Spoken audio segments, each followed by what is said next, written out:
I feel like one of the best ways to make yourself the most appealing is built on brand, which marketing and social media play a big part of that. Something deeper that I think I also would like to not be missed, and that's the work ethic of construction. Men between the ages of like 25 and 45, there's about 5 million of them not working. And so my thought here is, how do you build desire? How do you get the ideal PM, super, to envision themselves working with you? Because the goal is like, man, I really align with who they are and how they communicate.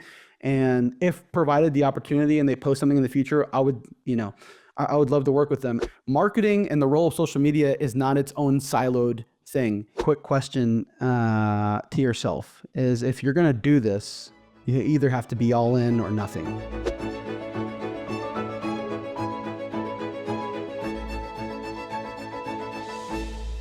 Welcome, everybody, to the next episode of the Construction MF'ers podcast. I am 𝗁𝗏𝗄𝗏, CEO and founder of Mobilization Funding, and today I am excited to bring you an expert on social media, especially in the construction space. Jonathan Core is the founder of Customer Growth, which is a construction-focused social media company. What does that even mean? Well, you're about to find out. In this episode, Jonathan's going to share all his little tips and tricks, how he got started, where his passion's from, what some of the biggest CEOs, executives, and others in big companies do, both specialty contractors, subcontractors, general contractors, why it's important, how it attracts new labor to your company, also new customers. Jonathan, welcome to the show. Thank you so much, Scott, for having me. Looking forward to having this conversation today. Just tell me how did you become so passionate about focusing on just construction? Yeah, so for construction specifically, so I grew up with my own dad, he's a painter, he's a tradesman. You know, ever since I knew him as a young kid. Obviously, I'd come home from school, do homework, and then he'd come home in his painter whites, his 5-in-1, his little utility blade and all sorts of in pockets, and then you'd see his flip phone, there's an old company called Quest, and I remember always seeing that logo. He had his old little flip phone, and it was just covered in paint, and you can even see when he'd paint all day. And so eventually he started his own small little like residential and doing some light commercial work. And during high school, for us, we didn't grow up with a lot of money, and especially too when it comes to like the time for a new school year, I told my dad, I'm like, hey, so do I get any money for like school clothes, because I want to get ready for this new year. And he's like, yeah, there's no money for school clothes, but if you want, you can come work with me for the summer and make some money so you can have them for your school clothes. And so that's what I ended up doing every summer during high school with my dad. Is I'd just basically be like a laborer, just kind of just picking up trash. I would paint a little bit here and there, do some caulking. And so that's how I got exposed to the industry at an early age. And I actually have a post coming out here soon, probably the time this podcast goes live, it'll be live. But it's one of those things where I just remember being with my dad. Like, he had his own little business, he was starting to grow. And I was like a 15, 16-year-old with no track record of any sort. Like, I'd had no business experience, but him and I would just talk about growth, and we'd have these car rides, and we just talk about, well, what would happen with this? He'd talk about these opportunities, and we would just psych each other up. Like, we get so excited. And so for me, I'm like, fast forward. So in high school, I decided to go the music route, went to music school, came back, was a musician, worked in ministry, mainly like in the music side, got married, realized I need to actually make more money than ministry and music allow for me to make to support my family. And so eventually pivoted outside. And there was this commercial contractor. He went to the same church as a mega church that we were at on staff. And so he basically takes me under his wing. So I know him because my wife knows him. And so I ended up meeting with them, just asking them, hey, I'm trying to pivot from ministry into like the business world and just would love your opinion. So we were just like, it reminded me a lot of my relationship with my dad, where we would just kind of riff on stuff, ideas, stuff like that. And eventually, like when I left staff from this church, I had no income, I had no job. And so for me, what I ended up doing is I ended up becoming a painter right after. Literally just called one of my dad's connections, because my dad didn't have his business by this point. So I called one of his other business buddies and ended up putting my painter whites on and getting to work while I'm trying to figure out what I want to do next. And through the process, discovered marketing, and I just like the overlap of like, as a musician, I have the creative side. I want to create something and all that sort of stuff. But then also too, I love the strategic analytical side. As you can tell, us talking a little bit about metrics and things like that. And so that kind of crosses over through marketing. And so eventually I decided to go that route, start taking a few courses, classes as I'm like painting. I think I painted over 200 and something like condo doors that summer. And so was just doing that every day. And eventually this company knew that I wanted to go into marketing of some sort. And that was the goal. And eventually they said, hey, Jonathan, like it's a small little residential company. Like, hey, Jonathan, like we're going to be having a sales and marketing role opening up here very soon if you're interested. And I'm like, this is awesome. Like, this is exactly what I was looking for. I need some sort of in to get my foot in the door and then hit the ground running. So I end up texting this CEO from this far bigger like commercial painting company in this case. Here in the state. And so I end up saying, hey, I just got this offer. Like, so it sounds like they're trying to see if I could, do really well with this role. And within a matter of a few minutes, he texts back saying, Jonathan, I think that's a great idea. I just think you should come and do it for us instead. And so right away, within a matter of a day or so, I end up meeting with their CFO, their director of business development. And within a matter of a few weeks, I'm their marketing guy with no, like I said, proven track record, no degree in that area. No, like I have done some photography or some graphic design in the past, but nothing like significant to be like, okay, they should trust this 24-year-old, guy who's a music background. And so end up doing that. And for me, I think the biggest thing is like, I just wanted my opportunity to just be like, hey, if you give me an opportunity, I'm going to show you what we're going to be able to do. And so that's in a way kind of how I got myself into the industry and why construction. And it all started just, when I was young and just seeing my dad build his business and eventually finding my way back into the industry at large. I love that story. It's interesting too, because, so many, and it's a great segue to what I've talked about. And I know you're very passionate about, because so many construction companies are not telling their own story or their messaging. What do you think it was about that particular painting company that when they heard you asking them questions like that, they either automatically said, no, come do it for us, or were they already thinking about that? And then you just, of course, were the perfect person bringing it up to them. What was it that they were looking to do or accomplish such that they said, hey, Jonathan, come do this for us? Yeah. So like to reflect back on that specific time. So this is a young CEO of this commercial painting company. They're growing, they're starting to do larger scale projects. And so the young, as a young leader, and it makes sense because I'm seeing this now within the industry as I talk to different executives, is the younger ones are more open to figuring out, okay, what's that edge? What's that angle that I can take within this business to go up against these established decades of, or maybe sometimes even over 100 years of experience in the industry or tenure in the industry. And I think that's where marketing and specifically social media plays a big part. And so I just knew that from a leadership standpoint, there was already buy-in. Hey, we want to do this marketing thing. We just don't know the pathway forward. And that's where it's like, okay, cool. Let's bring this young and hungry guy in and let's let him figure this out. We'll obviously be, working together collaboratively on this. And so that's what we ended up doing. And even too, when I came in, especially too, like sometimes I've done this in different parts of my career where as a young guy, it's probably far more, how do you say it? It's probably far more wise for you to talk less and listen more. And that's in a sense what I ended up doing, luckily, because I can't always say that about every part of my story. But in this case, I did. I sat in meetings. I asked a lot of questions to the CEO, to the executives, trying to just be a sponge and grab as much information. I'm like, okay, I have really good context as it relates to the business and all that sort of stuff. How do I actually make sense of this through content? And so that's where the pathway started from there. But from a CEO perspective, and I talk about this on LinkedIn all the time, that's where it all starts with is if the CEO or the executive has buy-in from the beginning, hey, we want to do this. We just haven't found the right person to show us how. I'm like, that's, for me, in my opinion, that's like the best situation for us to continue to build or like try to attempt to build something on social media. So tell me, that's a good point, because tell me, why should a CEO care about doing social media marketing? And that's the question. But a lot of CEOs are probably sitting here thinking like, I'm growing my business already. I can't do enough work that I already have. I'm turning down work, or I can't turn down work, but I'm so busy. I'm trying to get this client. Like, what is social media marketing going to even do for me? Like, what's your answer to that when they ask?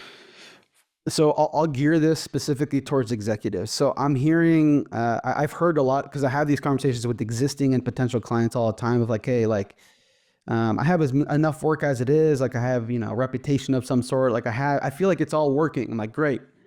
But the thing I'm noticing within the industry now is the next generation is very forward on like social media. So when you think of like both like maybe the younger millennial like age, like the bottom of that specific generation group, you have the Gen Zers, and you have Gen Alpha. And so a lot of these, in my opinion, especially too, as the talent pool continues to dwindle and shrink, your future CMs, like construction managers, your future superintendents, your future project managers, engineers, even office staff, like in my opinion, knowing that it's getting more competitive and knowing I have a lot of friends who are in the construction recruiting space, and it makes sense. There's a lot of money to be made in this right now.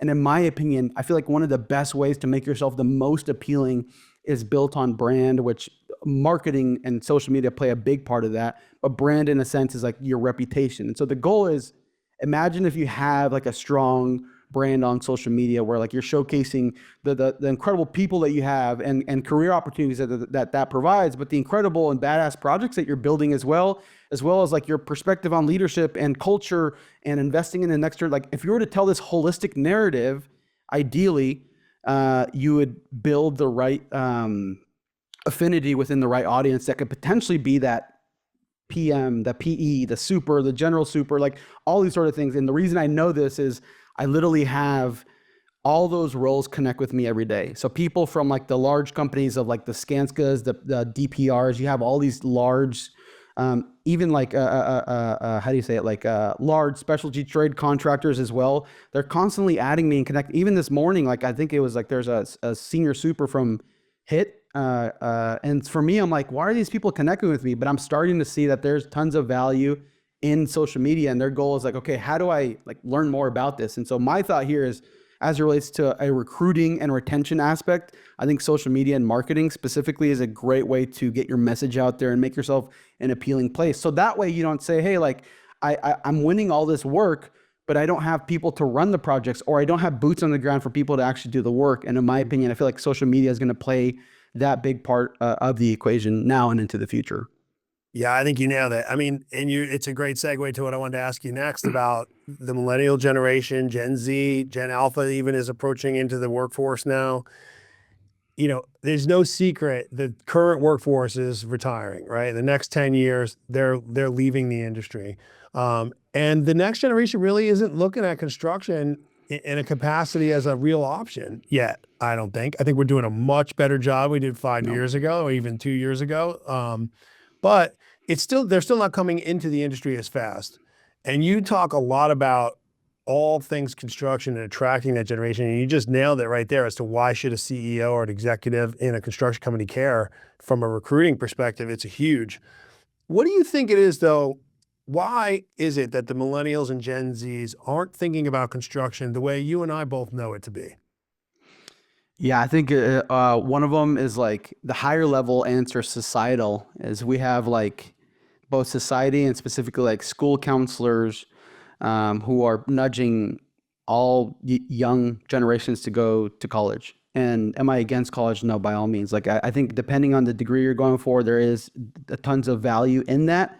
But as it relates to that being your only option to actually make a good living and all sorts of stuff, that's not true. And that's where, for me, I think the service has obviously been societal, from like counselors to even parents who are saying, hey, like, and it makes sense too from the older generations. Like I hear this from my parents. I hear a whole bunch of other parents of millennials say this: I want you to have an easier life than I did. I want you to have the things that I didn't have, all these sort of things, which are great.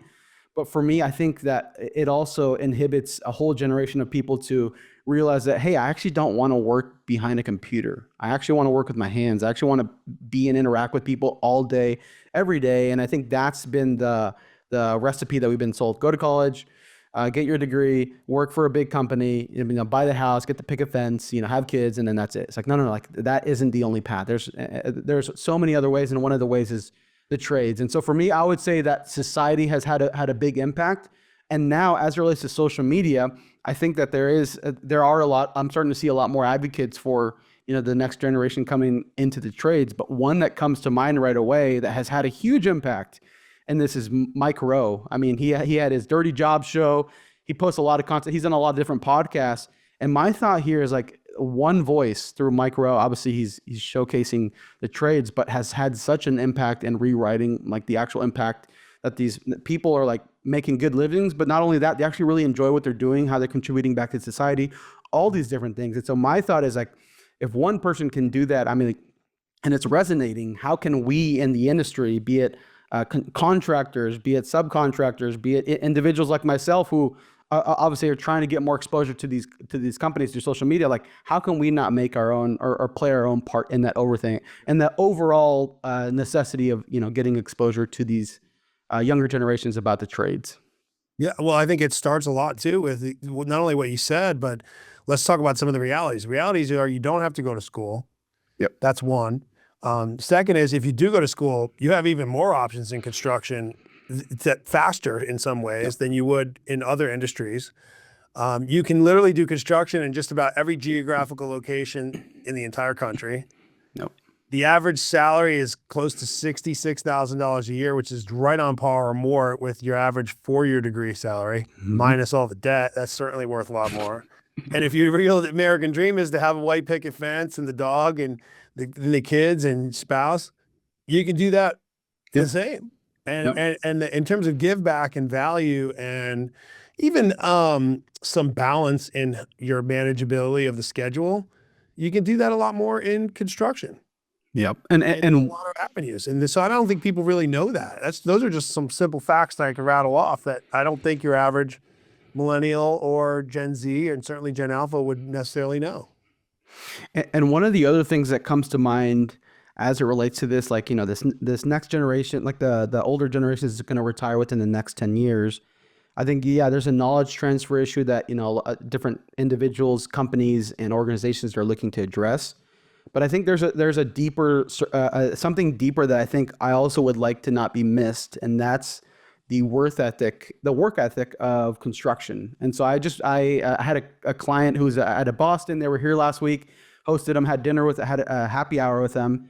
And we were talking and we were really going on, like driving the point home of just like what hard work is. And I mean, these individuals, they get way less sleep than I do, but they're still, and I just see that in the industry a lot of people like running on very minimal sleep and if it works for them, great. I still need sleep. But the point here is with these younger generations, and this is as a millennial and myself, I'm like, it saddens me is I think there was a stat, it was like a few years ago, like 21, 22, I think it was men between the ages of like 25 and 45. There's about 5 million of them not working or not doing anything right now and just sitting at home playing video games, scrolling TikTok, all these sort of things.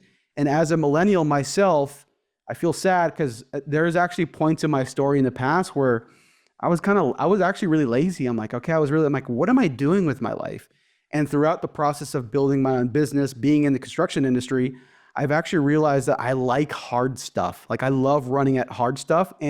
But if I were to have this level of intensity to Jonathan back then, I would be like, oh yeah, I'm not touching that. But it's been a slow progression. And so my thought is like, I'm not sure what the process is for the future, but to gain some of the wisdom and insights and hardships and stories from these experienced construction professionals, but I just think individuals in general that can really benefit my generation and generations to come, because I'm starting to see a lot less work ethic within my generation, which as a business owner is my opportunity because I can work and outwork these individuals. But at the same time, as a whole, especially too, for someone like me, I love America and I want to see it succeed. I'm like, we also need a kick in the ass to be able to reach, and build on what previous generations have laid for us. So that's just, it's a quick little rant, but it's just something that also too I'm thinking as a millennial myself. Man, you're singing my tunes right there, man. I'm with you. I think, I mean, it's no secret. I talk about it all the time too, but I think exactly what you're saying about we were built to do hard things. You don't really feel good doing things that are easy. You don't do something simple and say, oh man, that's so awesome. I can't crush that. You do something hard, even something that you might not have thought you were able to do, and you accomplish it. That's like the most rewarding feeling. You don't really get excited about doing something you were supposed to do. It's something that is extraordinary, And so changing those perceptions around what you can do and how you can do them and when you can do them and what you're capable of is really a key function, I think, especially for this generation. But on that note, let me ask you, so when you're talking to an executive or CEO and they're sitting down with you, like, all right, all these things to focus on, here's what I want to accomplish. What do you suggest to them they go about in telling their story or creating their own content or highlighting something in their industry, knowing all the things you know and just sharing some of those experiences that you just mentioned in your own life and journey? What do you suggest they talk about? Yeah, that's a really good question. I think it all comes, so anytime I work with a contractor, there's two key things, technically three things I'll do with them. One of them is I'll audit what they're currently doing. I'll also do like a competitive market analysis of what's going on with either major competitors or other major players in the industry who they see have a really strong presence and not necessarily copy, but like get inspiration from and maybe inform our own approach. And so that's kind of like the first part. The second part though is the social media strategy, which really answers like it all of that always starts with, okay, why do we want to post on social media? Because I have contractors all the time tell me, Jonathan, I know I should be, but like as it relates to why, I'm kind of lost. And so there's typically three buckets as it relates to why. One of them, depending on the size of the company, could be business development. Other people might call it sales. Other people might call it lead generation. In my opinion, in commercial construction, especially, there's no lead generation. It's all relationship based. You have, and then especially too, if you're a specialty contractor, you get invited on the bid list. That's not done through a social media post. So, but the goal here, but the reason I call it business development is you want to nurture those relationships. So if you're a GC looking to work with owners or developers or even partner with architects on these projects, maybe you reinforce those partnerships and relationships and even to your capabilities and how you do business. If you're a specialty contractor, you're showing different types of projects you've done, different scales. And so the goal here isn't necessarily like, we're going to post this and you're going to get business right away. No, but you're just nurturing a lot of these relationships that you're having, boots on the ground, maybe at their office, maybe for lunch, all these sort of things. So there's business development. The other piece though, which we've already touched on here, is the talent acquisition side. And in the same way, because I know that there are marketers out there who promise you the world, say, if you do this, you're going to get, I'm like, the reality with talent acquisition, it does play a big part, but it's similar to the business development side. It's more of a nurturing campaign than it is like, hey, if we just post that we need this project executive, they're going to magically come through the door. No, because there's a lot of individuals who are getting poached or trying to get recruited every day by either companies or recruiters that are getting paid a ton of money to do that. And so my thought here is, how do you build desire? How do you get the ideal PM super to envision themselves working with you? Because the goal is like, man, I really align with who they are and how they communicate. And if provided the opportunity and they post something in the future, I would love to work with them. And I actually have an example of this. I'm working with a large civil contractor, and we recently did a post about like a hiring post, and it was this whole just kind of spiel, kind of getting the individuals to envision themselves in the company. And we got people to bite. We had somebody who'd never heard of the company, and they're gonna reach out. And so those situations can happen. Will they always happen? No. And so that's where, for me, I'd say the business development is one, nurturing. Talent acquisition, and I think even like retention as well. That's also like a nurturing process. But then the last one is like, so there are certain scenarios where like contractors will reach out and say, hey, Jonathan, like I have like, we have our projects down, we have our people down, we have all this. Yeah, we'll improve. Like they're hiring all the right people, which is great, but they're like, we just want to get our name out there. And that's where, for me, I think the third bucket is just brand awareness and just trying to tell the holistic narrative of who you are. And it might encompass, which I have a framework I use, is people, projects, purpose, and then really just telling that entire story and narrative through that lens. Now I have contractors who say, Jonathan, I kind of want to do all those things.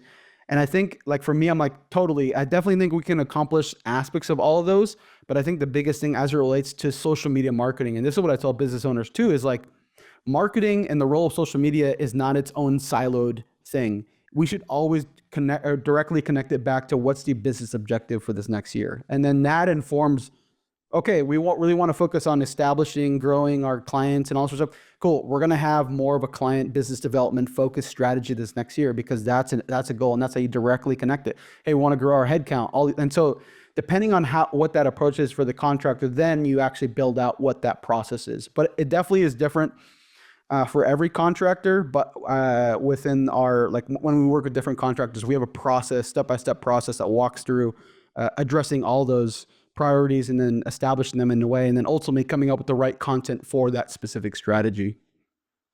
You know, it's funny. I think you hit the nail on the head. And I get that question from folks a lot, like, why do you even post on LinkedIn? Like, how does that even help you? Or what's the right return? How do I measure the return? And I was like, I actually don't. I think it's, you should be, the way that creation of awareness exists is it's so critical to tell that story, because people want to work with those relationships. And so if you hit the nail on the head, business development. Well, let's just say you're a contractor, especially contractor. You're like, why should I talk about this? Why should I be there? Well, you made a great point about attracting the workforce. Okay, there's one. People want to work with people they know. They may not know you, but they may know you and know what you're about by paying attention for a year or two on LinkedIn, right? And a friend brings them up, and now you're not a stranger. You're like, oh, I know that guy, or I know that girl. On the flip side, that customer you want, that project manager you want to work with, they may be following you and tracking you. And all of a sudden you're working with that CEO, the CEO starts making content, you finally get on that bid list. And the project manager who's about to do this project, who's looking at the bid list, is like, oh, Jonathan and his company, that's great. I've been waiting for them to bid. I didn't realize they were on the bid. He calls you up, now you're making a conversation. And I'm sure you've had this happen to you. They call you up and they're talking to you like they know you.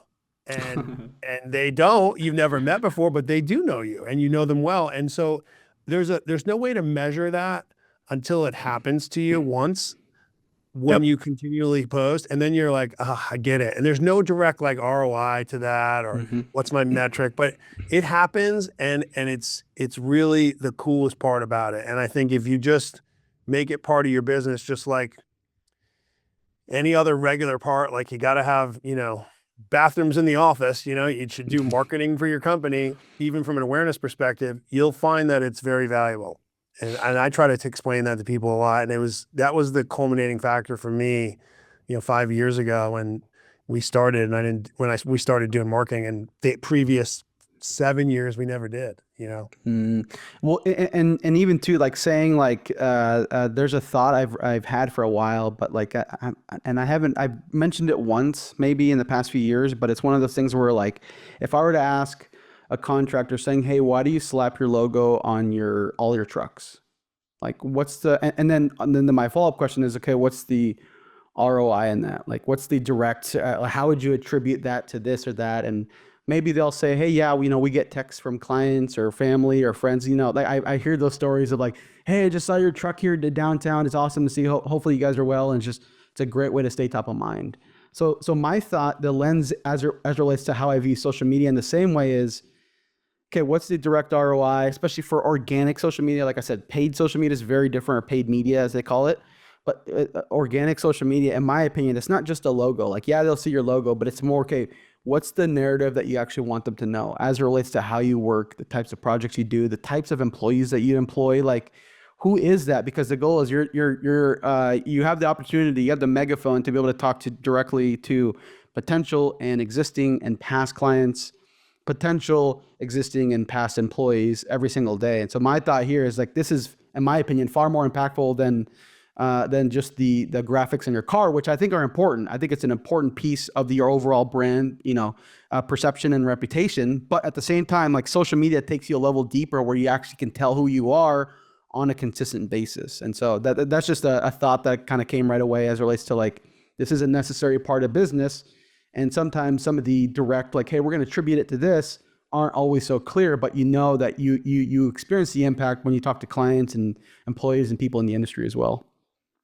Do you think there's anything unique to construction as opposed to other industries that they should pay attention to, whether it's the style of posting, what you're doing, how you're doing it, frequency? I mean, just anything in general, or to the industry as a whole? Yeah, I just made a post about this past week saying I love the construction industry because the people here are real, raw, no BS. And I like that. And I think us leaning into that, you have stories of individuals, like personal brands of people who are just like, you have Keaton Turner from Turner Mining Group. He's super real and raw. And what happens as a result?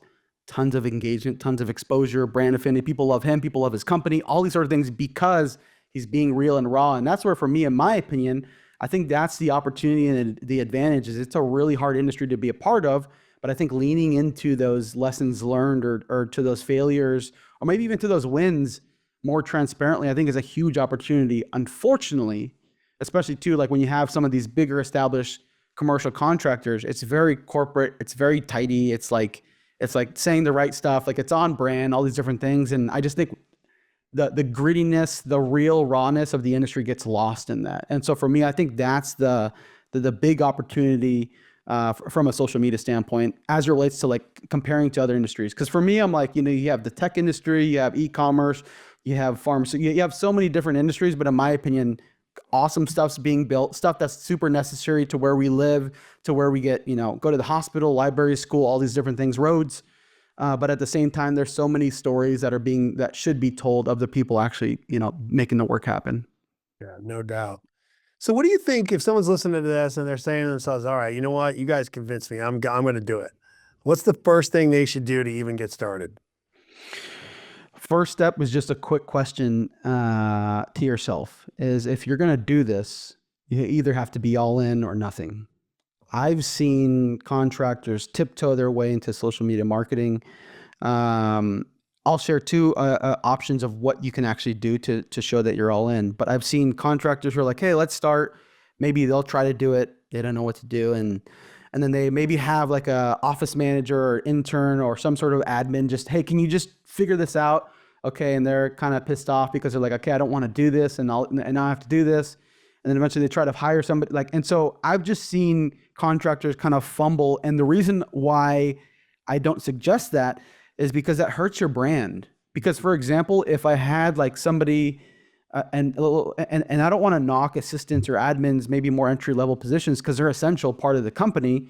But if you have somebody of that level speaking into the company as a whole, I think there's going to be a lot of misses. I think there's going to be a lot of maybe like, especially too, like from my perspective, I can tell when somebody who doesn't know social media is managing the company's social media.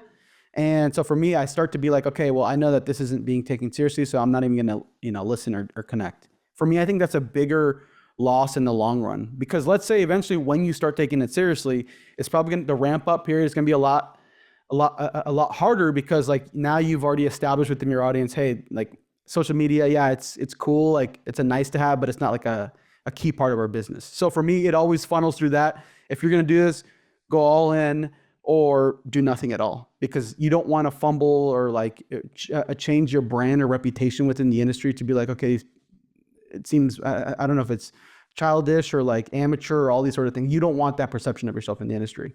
As it relates to the two options. So the first one is trying to hire, especially to like for contractors who are at the level where they can hire a marketing manager or marketing person of some sort with experience with social media. I think that would probably be the most ideal, and the lens in which from a technical marketing term, they call it a T-shaped marketer.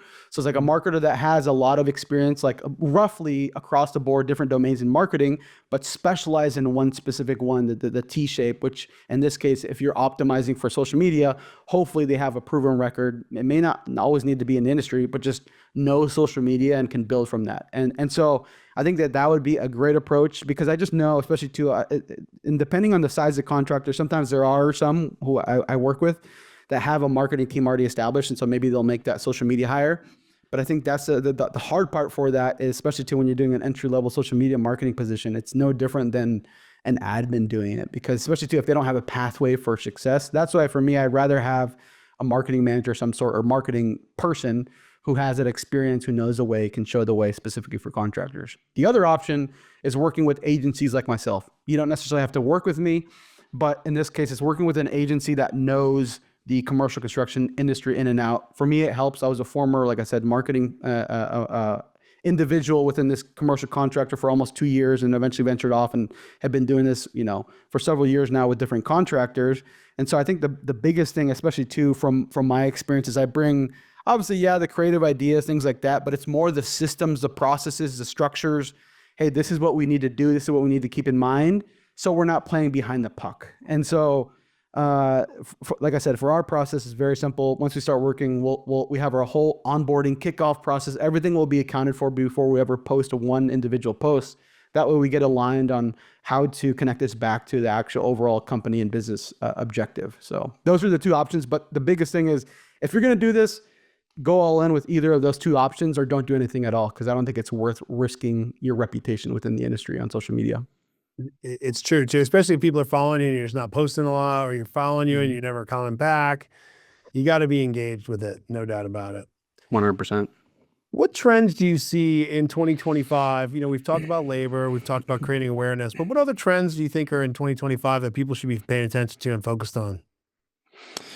Yeah, so I wish there was like an extravagant response to this specific question, but for the year 2024, which I would say was rough for commercial construction especially, I'm starting to see a lot of contractors start to find options for like, okay, I've done things a certain way for a long time, I need to diversify. And so my trend, and this sounds not sexy at all, but it's marketing and social media. And I say that because we're behind a whole bunch of other industries. If we're talking about tech, it might be maybe community-based marketing. It might be what's the other option, like personal brand play, like all these different like options that a lot of other maybe more tech forward marketing forward industries would have. But I think for us, it's like we have to lay the foundation first. We have to obviously have a strong website, and we have to have a strong social media presence. And so I say this as a trend because I've had a lot of conversations with a lot of contractors this past year and continue, and I'm seeing an uptick more than I ever have before, because I'm starting to see them actually say, hey, no, I've waited for too long and this is what's happening. So I wish it was a more extravagant answer like AI or something edgy, but we have to nail the basics right first. And that's the trend I'm starting to see on my end. Well, I think you gave a great construction analogy. Nail your foundation before you try to scale it. It's not a bad strategy at all. Jonathan, I want to transition. I always like asking these 3 rapid fire questions. I'm going to shoot them at you quick and fast. All right. Just think of the first thing that comes to your mind. Let me know what you think it is. All right. Awesome. What's the best advice you've ever received? I have a post about this coming out soon, and I have a mentor who told me, said, Jonathan, be aware that opportunities can sometimes position themselves as distractions. So it might be a client, it might be an employee, like it might seem like the right situation to go, but it's a distraction. And for me, as I continue to grow my business, I'm like, that advice has been so helpful to see it through the lens. I'm like, okay, Jonathan, all these shiny, because I like I said, I have ADHD, shiny toy syndrome. This is awesome. I should do this. I'm like, no, this opportunity might be a distraction. So that's the advice that's more prevalent now. That's very solid advice. Whoever gave you that, I can attest to that as well. What's your favorite business book that you've read? It's not business focused, but it's How to Win Friends and Influence People by Dale Carnegie. It's all relationships at the end of the day. It could be online, it could be in person, especially in commercial construction, all relationships. And so I've realized that book has been super instrumental in my ability to connect with people and not just be some awkward millennial who can only be behind a computer all day. So I love that. What do you think is the most underrated skill in the industry right now? High level writing, more specific copywriting. I think the ability to write your own thoughts and really wrestle and flesh out what you're thinking, I think is a really useful skill. I think every individual should have, but especially executives. And the person that comes to mind to me right away is someone like Abraham Lincoln. So what he would do is he would actually like whenever he would get mad or like really upset with somebody in their military, in the American military, he would write up this whole thing of being angry and like let out his emotions, all these different things. And then he would take that note and then just rip it up, throw it away, and then act as though nothing happens. And so for me, I see a lot of these leaders existing and in the past and likely in the future who typically there's a direct correlation to their ability to communicate their thoughts. And I think the best way to do that is being able to write. And so that's why I'd say either writing or copywriting from a marketing perspective is the most underrated skill. Love that. What do you this is a different question, but that made me think. Is there anybody on LinkedIn or a newsletter or other places that anyone could find that you think kind of encapsulates all these little suggestions that you've put out there? Well, so obviously aside from yourself, but people that you say, these would be good folks to pay attention to. So maybe someone's listening to us, they're following along, but they're not yet talking, they're not commenting, they're wondering. And they're like, all right, let me go find myself somewhere on LinkedIn that I can emulate or think through or see, get an impression of. Is there anybody that comes to your mind or people to think of? Yeah, so in the past, I've actually created lists. I probably need to do that again, but like I created like the best personal brands to follow in construction, and so you have like the individuals, like I said, the Keaton Turners, you have like the Garrett Mosses, you have like the Herb Sargents, you have those of the within the industry. There's another individual. I can't remember his name off the top of my head. I follow him, but he's like the owner of a over $100 million like HVAC company called Hoffman Brothers. I can't remember, maybe it's Chris Hoffman, something like that. But he took over his dad's business and he shares tons of wisdom, insight there. So I'm constantly finding ways to create this list, curate them so people have individuals to follow. I've done them for like project management, for superintendents, for safety. I've done, and I continue to create them, and I'll spotlight individuals as people come through the radars. But I think the biggest suggestion would be just like follow me, wait for the next spotlight of some sort, and I'll curate that. I'll do all the heavy lifting for you so you don't have to, and then you just follow these incredible individuals. I love it. I love it. And I'm sure people can go back, look at your old posts and find those too, whether you did make those lists. And hopefully you'll be populating them again soon. Yeah, and I actually I still have the one from last year's. It was last September. I did of all the biggest executives in the industry. That's one of the pinned posts and I think it's the second or third one. So if you go on my profile, you can find a good list from there. But yeah, just definitely be on the lookout because I'm going to create more. Honestly, that's my goal. Is like it's not always about Jonathan, his own thoughts. I'm like, if other people are crushing it, be it companies, individuals, I want to spotlight that. I want to celebrate people who are paving the way for more exposure to the industry for their company and for all these other benefits that come as a result. So you'll always see me whenever I have an opportunity to do that, spotlight those individuals or companies. I love it. Jonathan, tell me where everybody can find you. What's the best way outside of, well, obviously on LinkedIn. Where else can they find you, your company? And if someone said, hey man, I love this guy, I want to hire him to help me, what do they do? Yeah, I think the biggest thing is, so I always love to funnel people back to LinkedIn because that's where I share. I'm active there every day, posting content, commenting on other people's like content, engaging. Just that's the place I live. Now, if you want to go learn more about me, you can go to customergrowth.co to learn more about kind of my more specifics as it relates to my process framework, how I work with customers, specific customer case studies, stuff like that. You can see all that on there. But I think the biggest and best way would be on LinkedIn. And if for whatever reason I have because I've done like YouTube and stuff like that in the past, you'll see that funneled through there first. So that's the best way to connect with me. I love it, man. Jonathan, I really appreciate you coming on the show. I appreciate you sharing your story, your wisdom. You're doing great work out there, man. I can tell you myself, I enjoy reading your posts, and I know people do, and you're doing a great job, so keep it up. Yeah, thank you so much, Scott, for having me. And I'll also say likewise, like I think talking with your marketing manager just right before this, like the fact that I think this is episode 85, like kudos to you and the team, because I just know what all the logistics and like scheduling to like obviously preparing before this and putting this podcast together, the post, editing and all these sort of things. I just want to encourage you and congratulate you for the success you've had up to this point, and hopefully continue to see you build from this. Because even the fact that we started this conversation, you going into like the mechanics of social media, how you're trying to improve it, I could tell obviously you're an executive who's bought in to social media and marketing, and I just encourage that you continue to build from this, because I'm sure you've already seen some success and impact from it, but I can only imagine what more could be if you continue to build from what you already have. So congrats to you as well for everything you've done. Well, thanks, man. I appreciate it. We're trying all different methods and avenues to kind of share the message, and our philosophy is really just trying to help. We've got so much experience that we see and share with clients and others that come to us or through us, and just finding a way to like articulate that experience out to the world, whether it's direct or indirect or ancillary to a social media platform or direct one-on-one conversations. I've just found it's very beneficial to a lot of folks. You don't know who's watching or who does and how they help you. One day later, they pop up and they tell you they've watched you for 5 years and implemented all these different things that you might have had some part of, or somebody came on the show like yourself and they did it and they share this and you just never knew what was going on. So it's really cool. I encourage people to take your advice and stick with it. Just go all in with it, be consistent, and let time work for you. And time being like, just think, I'm going to do this for the next 3 years before I measure myself, and you'll find yourself really happy by that point, I think. I agree with everything you just said. You just summed it all up well, and I'll leave it at that. Thanks, man. Well, everybody, we've shared a lot of information. Jonathan is a pro. He focuses on construction, but his principles work well in any industry. So we know there's a lot of folks out there listening. So check him out. Give us both a follow on LinkedIn. You can see us on our YouTube channel, also mobilizationfunding.com. And of course, Jonathan, you can find him on his website directly. We'll put everything here in the show notes. And until next time, have a great week and God bless you.